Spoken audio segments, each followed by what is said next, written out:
I'm back with another tutorial. Today's tutorial is going to be on box braids and also to the start of French braiding as well. For my braiders out there who struggle and choose to use rubber band braids, this is an alternative method. So instead of overhand braiding, in this video I will be underhand braiding, which really helped me out a lot. So of course you want to start out with fresh, clean, stretched hair. I already started on these braids. So you're going to apply your product and make sure that you have a rat tail comb. It's very important. That's how you get your parts as crisp and straight as possible. And you're going to part off your first box section. And once you get that parted off, you're going to clip away any extra hair that you have. Now that you have that clipped away, you're going to be grabbing your pre-stretched braiding hair. I only use pre-stretched braiding hair to get those nice tapered ends. And I still do a little more pre-stretching as well. 2 pieces is what you'll need. You're going to take those 2 pieces and you're going to make a T shape as you see me doing now.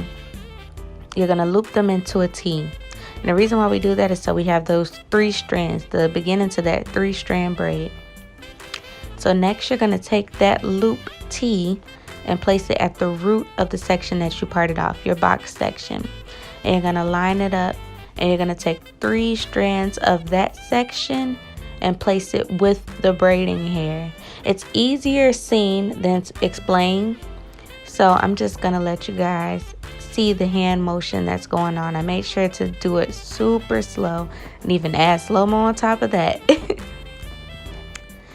So you see I'm just guiding each piece and making sure I keep my hair separated so we don't get any tangles. 1 strand under the other, 1 strand under the other. And that's the key to it. That's the key to it right there, you guys. I'm just going to continue that all the way down until I finish my box braid. As I'm doing it, that's how I get it plaited down, because I take piece by piece out the section, tiny pieces of hair. And that's pretty much it, you guys. You just finish that braid on out. So here's the result. And we got nice, clean, neat box braids. Look at those parts. So make sure to give me a sub.